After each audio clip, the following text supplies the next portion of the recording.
All right, let's dive into some fascinating stuff today. We're taking on Immanuel Kant, his ideas about the mind and how we become conscious, all from that excerpt you sent from the Stanford Encyclopedia of Philosophy. It's dense stuff. Kant can be a challenge, but it's incredible how his ideas about the mind still resonate, even centuries later.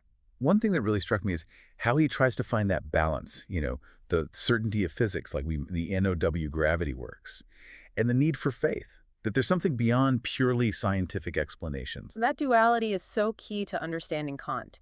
It wasn't just an intellectual exercise for him. It was about establishing the very foundations of knowledge, like trying to define what makes human experience possible in the first place. So it's not just observing what minds do, it's deducing what they must be like to have our experiences. Is that his transcendental method? Precisely, it's like he's reverse engineering the mind. And here's where it gets wild. Kant suggests the mind operates through these distinct functions, faculties. It's like our minds are these incredible machines processing information in such specific ways. And this was like 200 years before functionalism became a thing in psychology, right? Pretty mind-blowing. It is. But Kant went even further.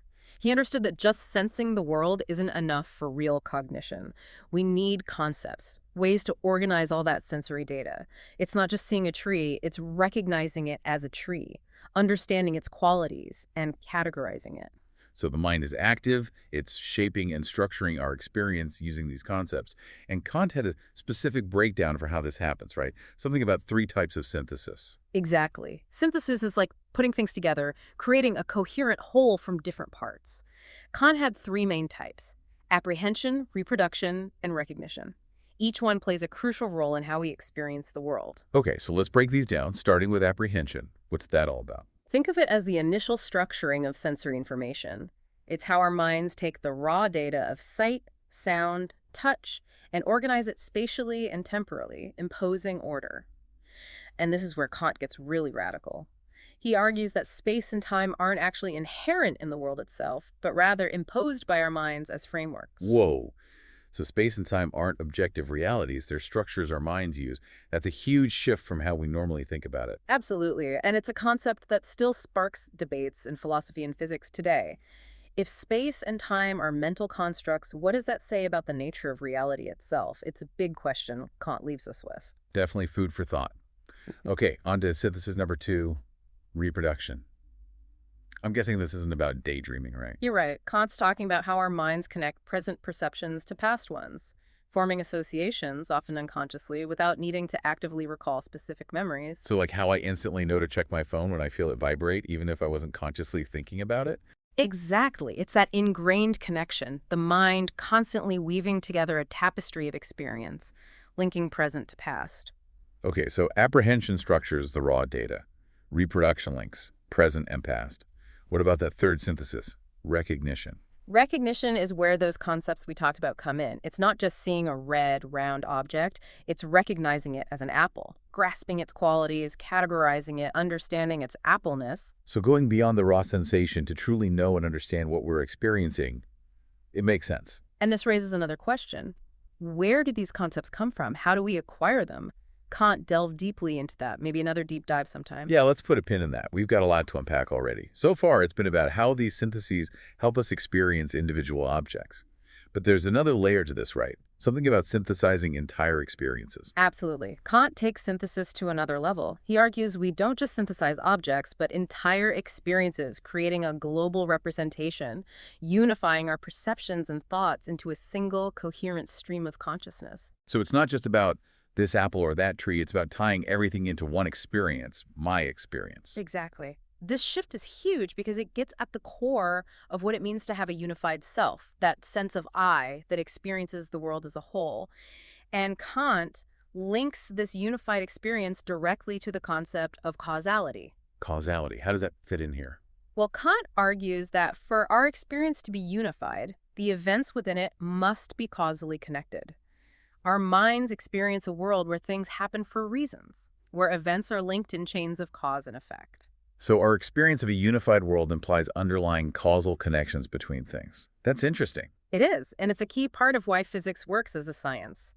If our minds are wired to experience a causally connected world, Physics, which studies those very connections, describes something fundamental about the structure of reality, at least how we experience it. Okay, so how we experience the world as unified actually provides evidence for the validity of physics. That's a pretty big connection. It is. And it highlights how deeply intertwined Kant's ideas about the mind are with his larger philosophical project. He wasn't just interested in psychology for its own sake. He was trying to understand the limits and foundations of human knowledge itself.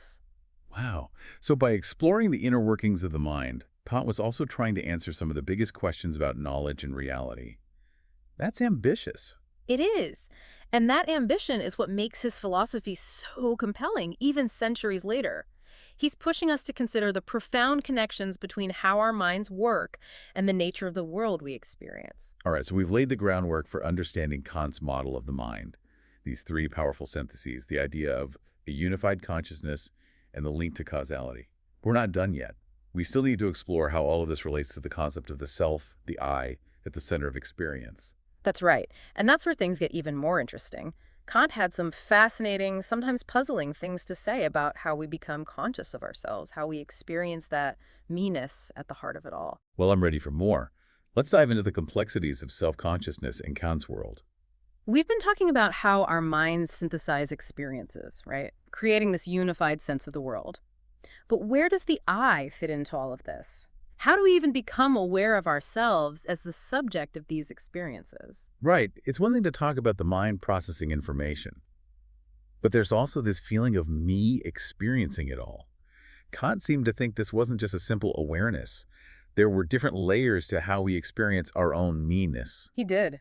And he distinguishes between two main ways we become conscious of ourselves: inner sense and something he calls transcendental apperception, or TA for short. Okay, let's start with inner sense. That sounds a bit more straightforward, maybe. It is, in a way. Think of it like how we experience any other phenomena, but this time it's directed inward. It's how we become aware of our own internal states, things like emotions, sensations, even the flow of our own thoughts. So when I feel a rush of joy or notice my heart racing, that's part of my inner sense at work, contributing to my sense of self. Exactly. It's that immediate awareness of our own internal world, like a kind of inner perception. But TA, that's a bit trickier. It's the consciousness of ourselves as the subject of experience, the I, that's doing the thinking, perceiving, and judging. Okay, so inner sense is being aware of the contents of our experience, while TA is more about the I that's having those experiences. Exactly. And Kant argued that this awareness of the I comes directly from doing mental activities.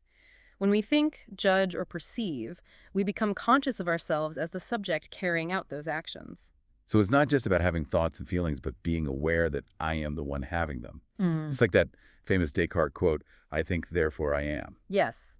Except Kant takes it even further. It's not just thinking, but any mental act that reveals this I behind it. And here's where things get really interesting.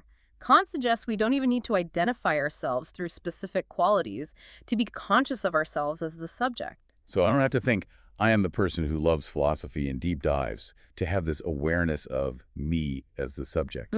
Exactly. It's a more fundamental awareness, a bare consciousness of the I without needing any further description.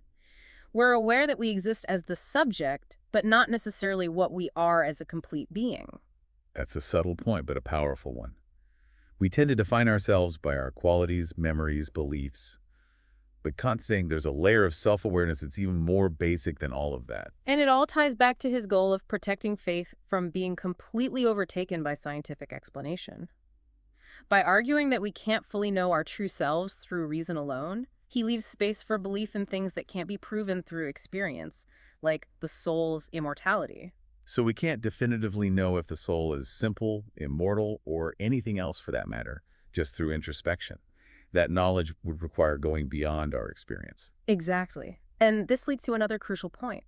For Kant, simply being conscious of ourselves doesn't automatically mean we have knowledge of ourselves. Wait, how can we be conscious of something without actually knowing it? That seems a bit counterintuitive. It is subtle, but think of it this way. When we become aware of ourselves through TA, it's very basic, non-descriptive. We're conscious of the I that's experiencing, but we're not gaining specific knowledge about its nature or qualities. So it's like knowing something exists without knowing anything about what it is. Like, I could be aware there's a sound outside my window without knowing if it's a car alarm, a bird singing, or a dog barking. That's a great analogy. And Kant emphasized that this bare consciousness of the I doesn't reveal the true nature of the self. It's an awareness of our existence as the subject of experience, but not a complete understanding of who or what we are at our core. It's almost humbling. We spend so much time trying to figure out who we are, but Kant suggests that even the most basic self-awareness might not give us those answers. And that's what makes his philosophy so thought-provoking.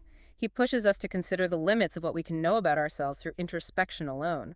It's a reminder that the self might be a much deeper and more mysterious entity than we often realize. Okay, so we've got these two ways of experiencing ourselves. Inner sense, which gives us access to our internal states, and transcendental apperception, which reveals the I behind our experiences. Both contribute to our sense of self, but neither fully captures its essence. Exactly. And for Kant, both are ultimately grounded in the mind's ability to synthesize, to bring together different elements into a unified whole. This principle of synthesis isn't just about building our experience of the world, it's also at the heart of how we experience ourselves. This is all pretty complex stuff, but I have to admit it's making me think about the nature of consciousness in a whole new way. Where do we go from here? Well, now that we've explored these two types of self-consciousness, let's delve deeper into how this idea of synthesis connects to the bigger picture of Kant's philosophy. Remember how we talked about how Kant linked the unity of our experience to the concept of causality, and how that tied into his justification for physics? Yes, I remember. It seemed like a pretty bold claim. But how does self-consciousness play into all of that? That's what we'll explore next. We'll see how Kant's understanding of self-consciousness is tied to his overall project of establishing the foundations of knowledge and explaining how we can have certain knowledge about the world. I'm all ears. Let's dive in. Yeah. Okay, so we've gone through these different layers of self-consciousness, inner sense, and transcendental apperception. Both come from the mind's ability to kind of synthesize experience. But how does all of this fit into Kant's larger goal, his attempt to explain, like, the basis of all knowledge? Well, it goes back to that idea of synthesis, right? Not just for how we experience objects, but for creating that unified consciousness. Remember those three types of synthesis? Apprehension, reproduction, and recognition. Yeah, I think I'm getting those down. Apprehension structures the sensory input. Reproduction connects the present to the past. And recognition, that's about using concepts to understand things. You got it. But here's the interesting part. Kant actually made a distinction between two types of synthesis of recognition in a concept. The first, the one we've been talking about, is about using concepts for individual objects. But there's a second type, and this one's even more important to understand his ideas about unified consciousness. Okay, so we've got recognition of individual objects, but there's another kind. What's that about? This second type of recognition is about unifying multiple objects into a global representation, that one experience we keep coming back to. It's taking all the individual pieces, the apple, the tree, the sound of that bird, and fitting them together, creating a bigger picture, a panoramic view of what you're experiencing right now. So it's like taking all those little acts of recognition and weaving them into a single, coherent whole, a unified stream of consciousness. Exactly. And that unifying act, that's where transcendental apperception, TA, comes in. It's not just a type of self-consciousness, it's what makes this global synthesis possible. So it's like TA is the glue. It holds our whole experience together, connecting those perceptions and thoughts into like a flowing narrative. That's a great way to think about it. And if we connect this back to the big picture, this global synthesis, it's crucial to Kant's whole idea of grounding physics. Remember how our minds experience a causally connected world, and how that supports the idea that physics is valid. Yeah, that was a pretty big idea. Mm-hmm. But how does TA, this faculty of global synthesis, how does it play into that? Well, think about it. Our minds are constantly creating a unified experience, connecting things through cause and effect.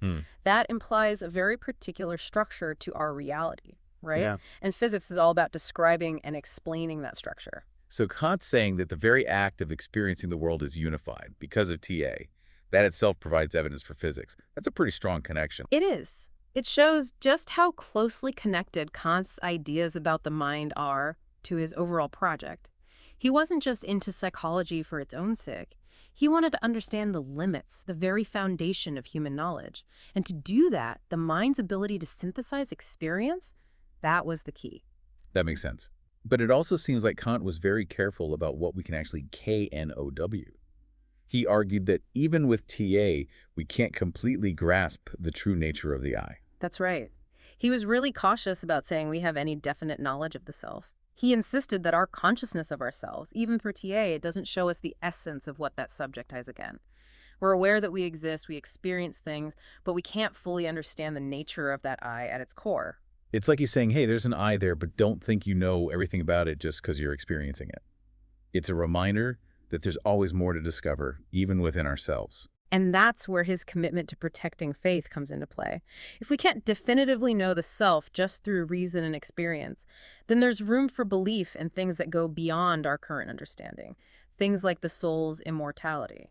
So even though Kant's model of the mind gives us a framework for understanding how we think, it also recognizes the limits of human knowledge. There are mysteries, especially about the self, that we might never fully solve. Exactly. And that's what makes his work so interesting even today. He challenges us to think about the mind, the self, and the very limits of what we can know. Well, we've covered a lot. We've explored Kant's model of the mind, those three types of synthesis, the complexities of self-consciousness, and how it all connects to knowledge itself. What really stood out to you in this Kantian deep dive? You know, what I find so fascinating is how Kant's focus on synthesis, especially that second type of synthesis of recognition in a concept, the idea of a global representation that unifies our experience, that's something that hasn't been fully explored even in modern research. It brings up so many questions about consciousness, about the self, that we're only beginning to understand. It's like he's pointing to this huge, unexplored area in how we understand the mind. Maybe there are hidden mechanisms, ways we synthesize experience that we haven't even thought of yet. Exactly. It really makes you wonder what else is out there waiting to be discovered if we keep looking into these less explored parts of Kant's work. That's what's so great about philosophy, right? It's not just about the answers. It's about asking the right questions, the ones that open up whole new ways of thinking. And Kant definitely gave us a lot to think about. We hope this deep dive gave you a new perspective on Kant's model of the mind, and maybe even left you with some things to ponder on your own philosophical journey.